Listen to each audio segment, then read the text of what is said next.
पूजन से पहले आप इस प्रकार से 16 श्रृंगार कर लीजिए। मेहंदी आपको पहले दिन ही लगा लेनी है। एक चौकी लगाइए, चौकी के ऊपर लाल पीला वस्त्र आप बिछा सकते हैं या कोई भी शुभ कलर आप बिछा सकते हैं। और उसके बाद में थोड़े से गेहूं रख करके हम यहाँ पे करवा चौथ माई के फ़ोटो कैलेंडर की स्थापना करते हैं चुनरी उड़ा करके।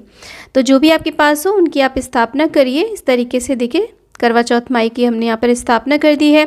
उसके बाद में एक करवा लिया जाता है, करवे के अंदर आप जल भर लीजिए। यदि आप 2 करवे लेते हैं तो एक करवे के अंदर जल भरा जाता है, दूसरे के अंदर आप ड्राई फ्रूट, मिठाई या फिर चावल भर सकते हैं, गेहूं भर सकते हैं, कोई भी ऐसी चीज़ जिसे हम खा सकें वो भरी जाती है। कहीं पर चिवड़ा भरा जाता है, मूंग मोट बाजरा भी कहीं कहीं पे भरा जाता है, तो दूसरे करवे में ये भरा जाता है। लेकिन एक करवा जल वाला जिससे हम चंद्रमा को अर्घ्य देते हैं वो कंपलसरी होता है। तो उसके गले में इस तरीके से आप मौली कलावा बांध दीजिए और इसमें जो छेद होता है पानी निकलने के लिए उसी को करवा कहा जाता है। जिसमें छेद होता है उसमें आप चाहें तो इस तरीके से गोवर्धन की जो कुशा घास की जो सींकें आती है ना वो लगा सकते हैं, नहीं तो आप ऐसे ही रख सकते हैं। और इसके चारों ओर इस तरीके से देखिए 13 टिक्कियाँ हमें देनी होती हैं रोली की। आप यहाँ पे स्वास्तिक भी बना सकते हैं, क्योंकि ये जो करवा ये डेकोरेटिव है, इस पर स्वास्तिक नहीं बना सकते हैं, तो इसलिए आप ज़रूर स्वास्तिक बनाइए अगर सिंपल आपका करवा है तो। उसके बाद में उसके ऊपर आप कुछ ना कुछ अवश्य रखिए। चीनी रख सकते हैं, चावल रख सकते हैं, गेहूँ रख सकते हैं या फिर कोई मिठाई रख सकते हैं, ड्राई फ्रूट रख सकते हैं, फल भी आप इसके ऊपर रख सकते हैं। सराई ढक्कन इसको ढक के ही रखा जाता है। इसके बाद में एक गिलास या एक कटोरी आप गेहूँ लीजिए। पुराने समय में तो ये बहुत सारे लिए जाते थे, जैसे कि 2.25 किलो, 5 किलो या 11 किलो। और उसके बाद में पूजा के स्थान पर ये रख लिए जाते थे। कुछ दक्षिणा ज़रूर रखिए उस पर, और उसमें कलावा बांध करके उसका भी हम टीका करेंगे। बाद में इसे दान दिया जाता है किसी को भी, जो भी आपको कथा सुनाने आए, या फिर आप मंदिर में ब्राह्मणी को भी दान कर सकते हैं या किसी भी ज़रूरतमंद को आप ये दान में दे सकते हैं। तो देखिए इस तरीके से हमने गेहूँ भी रख लिए हैं। अब थोड़े से गेहूँ यहाँ पर रखने के बाद में हम यहाँ पर एक धूप दीप की भी स्थापना करेंगे।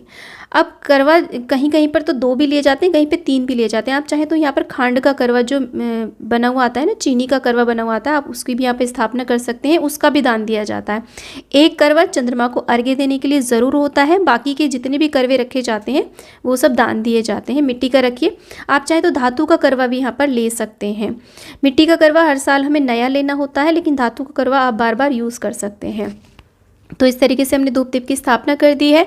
उसके बाद में हम देखिए जल का छींटा दे करके शुद्धिकरण कर लेंगे। अपने ऊपर भी जल का छींटा देंगे और भगवान जी के ऊपर, करवा चौथ मैया के ऊपर भी हम इस तरीके से छींटा देने के बाद में हम हाथ में अक्षत पुष्प लेकर के सभी देवी देवताओं का हम आवाहन करेंगे। अपने व्रत पूजन का हम संकल्प लेंगे।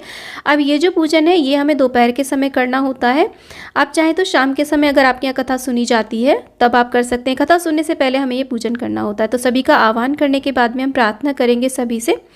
और ये जो पूजन होता है मुख्य रूप से गणेश जी का पूजन होता है, क्योंकि जो चतुर्थी तिथि होती है वो गणेश जी को समर्पित होती है। तो इसमें गणेश जी का विशेष रूप से पूजन किया जाता है। तो गणेश जी को हम देखिए टीका करेंगे, अक्षत अर्पित करेंगे, रोली अर्पित करेंगे यहाँ पर।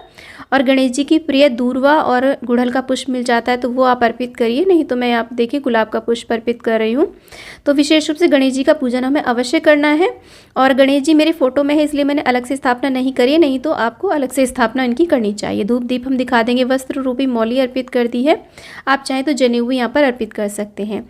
इसके बाद में हम करवा चौथ मैया का पूजन करते हैं। करवा चौथ माई जो है वो तिथि का हम पूजन करते हैं। जो करवा चौथ जो तिथि है चौथ, उसका नाम है करवा, तो हम करवा चौथ माई का पूजन करते हैं। इस दिन भोलेनाथ का भी पूजन किया जाता है, माता पार्वती का भी पूजन किया जाता है। तो आप चाहें तो शिव परिवार का पूरे विधि विधान से पूजन कर सकते हैं। शिवलिंग का आप अभिषेक भी कर सकते हैं। तो देखिए यहाँ पर फोटो में जितने भी हैं सूरज चांद, जितनी भी सुहागन स्त्रियाँ हैं, जितने भी चित्र में दिए गए ना, सभी को हम टीका करेंगे। और जो जल का करवा हमने भर के रखा है उसका भी टीका करेंगे। सभी का हम इस प्रकार से टीका करने के बाद में यहाँ पर हम पुष्प अर्पित कर देते हैं, जो भी आपके पास पुष्प उपलब्ध हों।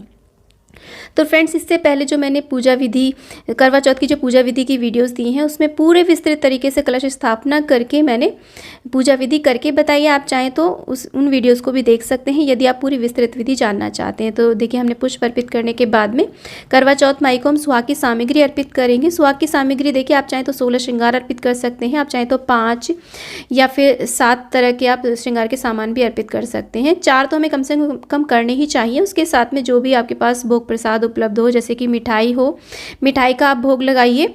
ऋतुफल जितने भी प्रकार के आपको मिल जाएं, वैसे चौथ का दिन है तो 4 अंक का विशेष महत्व रहता है, तो आप 4 प्रकार के या फिर संख्या में 4 चीज़ों का आप भोग लगाइए, माता को अर्पित करिए। उसके बाद में अगर आपके पास मेवा हो तो मेवा का भी आप भोग लगाइए। इस सामग्री में से जब हम बायना निकालते हैं ना तो उसमें भी दिया जाता है। और इसी के साथ में देखिए यहाँ पर हम जल का एक पात्र भर के रखते हैं और उसके ऊपर लोटा भर के रखते हैं कथा सुनने के लिए। उसके ऊपर 13 टिक्कियाँ यहाँ पर रोली की दी जाती हैं इस तरीके से। और कथा किसी के यहाँ पे दोपहर में सुनी जाती है, किसी के यहाँ पर शाम में सुनी जाती है। तो दोपहर में सुनी जाती है तो इसे सूर्य को अर्घ्य दे दिया जाता है, और शाम को सुनते हैं तो चंद्रमा को अर्घ्य दे दिया जाता है इसका। और उसके बाद में हाथ में 13 दाने आप गेहूं के ले लीजिए या फिर चावल के ले लीजिए, और कुछ दूर्वा अवश्य रूप से इस पर रख लीजिए। तो उसके बाद में करवा चौथ माई की कथा सुनी जाती है। कथा सुनते समय जो गेहूं के दाने आपने लिए हैं उन्हें आप अपने पल्लू में बांध लीजिए। रात को जब चंद्रमा को अर्घ्य देंगे तो उन्हीं से अर्घ्य दिया जाता है। थोड़े से दाने इस जल के लोटे में भी आप डाल लीजिए।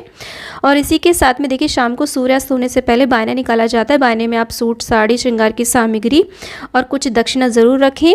और उसी के साथ में जो भी आपने भोजन बनाया हो वो आप ज़रूर रखिए उसमें से।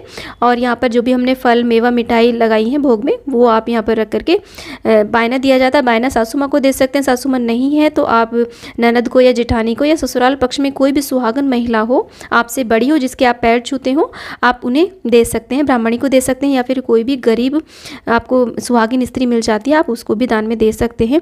इसके बाद में चंद्रमा को अर्घ्य दिया जाता है, पति का पूजन किया जाता है, उसके बाद में ही व्रत का पारण किया जाता है। तो दोस्तों उम्मीद करती हूँ कि करवा चौथ पूजन की ये वीडियो आपको बहुत अच्छी लगी होगी। वीडियो थोड़ी भी यूजफुल लगी है तो वीडियो को लाइक शेयर, चैनल को जरूर सब्सक्राइब करें, वीडियो को ज़्यादा ज़्यादा शेयर करें।